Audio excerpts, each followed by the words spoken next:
Jose in Mexico. Jose, you have called the show before, and I see you want to call again about what it would take to move the debate forward after theism. What's up, Jose? Hi, Dan. What's up? Hey. Hi, Rachel. Hi, Steven. What's up? Hi. Hey, Jose. How was well, somebody else asked already, but how was Fateless Forum? It was the worst event of my life. I hated it, and I'm never going back. I loved it, except that Dan guy. He was weird. Thomas Westbrook is giving me the biggest look right now. It's really funny. No, it was great. I loved it. Oh, by the way, Dan, if you haven't already, you have a duty as a Texan and as somebody who grew up on the other side of the Texas border. Mm-hmm. You have a duty to take your guests to Whataburger. That's true. Have you guys gone to Whataburger this week? It's so odd because I want to say Whataburger. Yeah. And that, we had this. Alex had this discussion too. Yeah. It was really funny. Yeah, we'll make that happen if it's the only time where I'm going to say. Well, I say the only time. I have to say the Americans have got it right because Whataburger sounds mental. I think as a Yorkshire person, I could get away with like you can't say Whataburger. You have to say Whataburger. Yeah, exactly. Whataburger. Exactly. It's a bit like how you guys say aluminum. Don't get me started on aluminium. I strongly disagree with you on that point. Is that going to be the rest of the debate? That's going to be the debate right here. Okay. How to pronounce aluminum. I bet you also spell your grades with an A. I do spell my grades with an A. The correct pronunciation of aluminum. Mm-hmm. Look, it's gray. A. You hear that? Gray. Is it Bath or Bath? It's Bath. Right. Bath. Well, you're objectively wrong. Let's carry on. It is Bath. Look at this guy taking over my show. Okay, Jose, tell us more about what you actually want to call it about. No wonder you guys had the whole 1776 thing. It's worth it in my opinion, but go on. Well. Anywho, yes, I'm calling to just kind of follow up on the question I asked when Matt Dillahunty was on. Mm-hmm. To ask, since actually everybody else before me, including both the guests and the callers, brought up what I wanted to say, but I think that's great, so we don't waste any more time. So the UK is pretty much, well, it's not as religious as the US. Mm-hmm. We've made this super clear. It's not a Scandinavian paradise where everybody is just like, you go to church, that's great. But,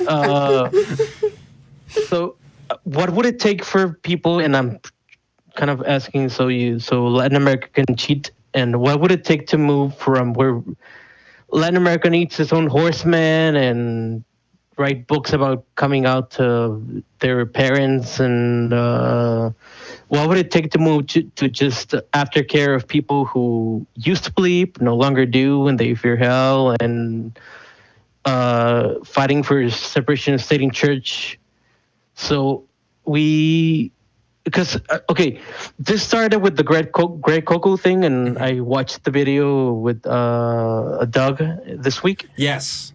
That's the thing. I did mention that earlier, but if you guys watch Pine Creek, Doug from Pine Creek also did a video about the Greg Kokel thing, and he used some clips of me back in the day as comparison. I was very embarrassed, but I still watched it anyway, so...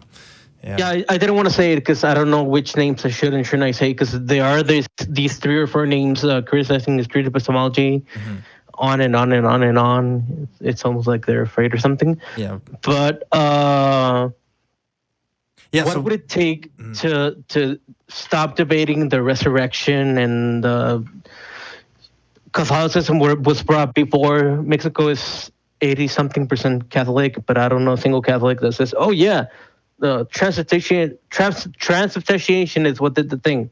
Mm-hmm. Nobody gives a damn about that. So, like, how do we move from empty tombs and flying donkeys and claims like that to just say, okay, so why do you believe that original sin is a thing? So, to exploring what Stephen and others have said, that it's a deeply held belief that influences their entire way to see the world about morality and a lawgiver and all that. So I want to filibuster, so please interrupt me. Yeah. Okay. I think there's a few kind of important things that need to happen. Even kind of before people start questioning things for themselves. So for one, it's just destigmatizing atheism as a whole within society and making sure people know that the people who are atheists aren't big and scary. They're not miserable or angry. They're just normal people. A Stan. Yeah, they're Stan. Yeah. We need like a poster in the back that just says Stan. Be like Stan. Fucking Stan. Can I get that on a t-shirt? Yeah.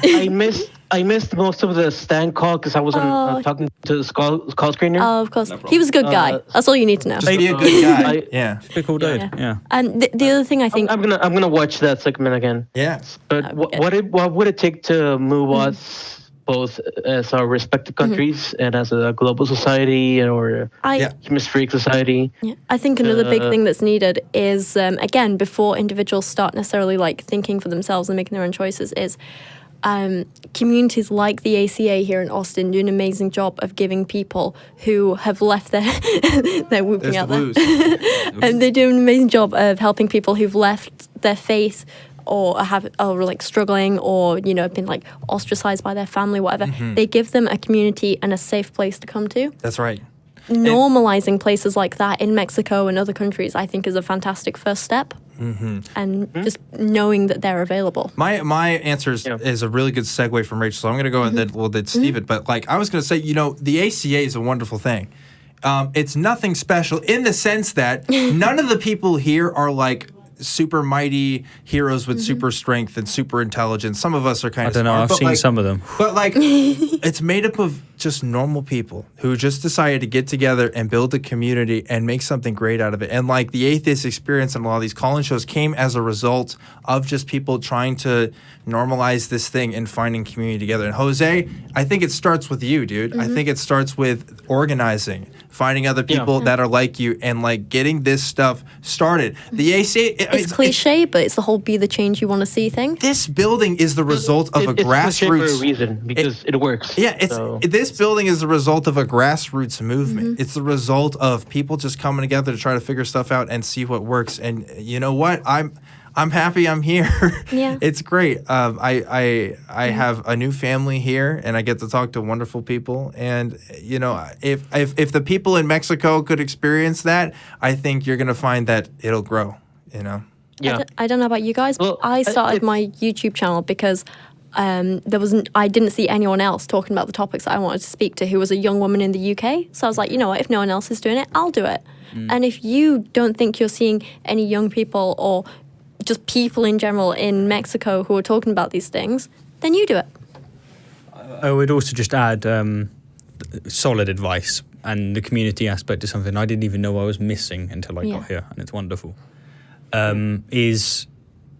It's all about emancipating ourselves from ignorance. So education is incredibly important.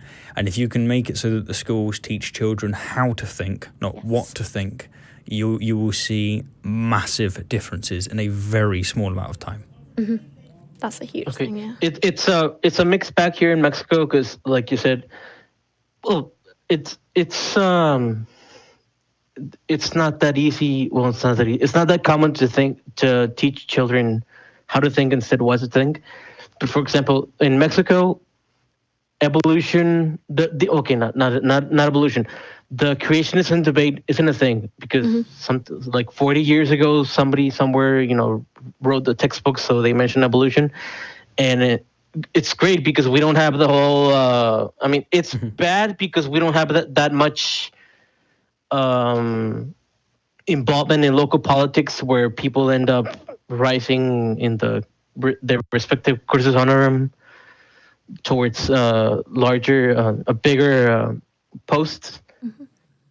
But you avoid things like, for example, Dan is from Texas, and you guys have a horrible congressman, Louis. Not to get too political, but Louis Gohmert, where creationism isn't debated because it's not a thing, and I think it's also because Catholics, they teach their children about Genesis and Adam and Eve and all that.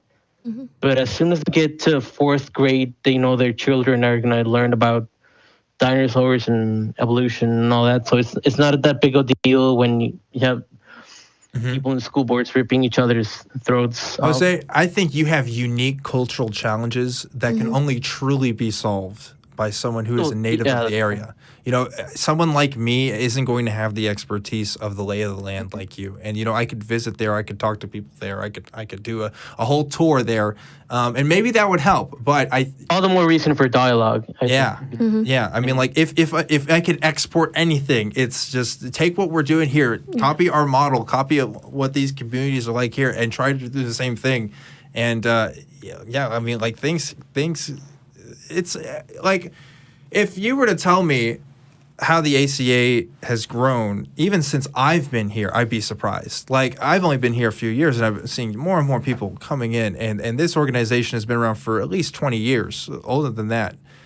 So things can happen when people get together. Something magical might happen, you know? It's I mean, I think you're an example of someone who looked within, and because, for example, the topic of street epistemology is not that, okay, we're gonna go out on the street and, you know, talk to people. It's an attitude to adopt towards oneself, the way you might learn about cognitive-based therapy, and I mean, not just talk to people, but reflect upon oneself.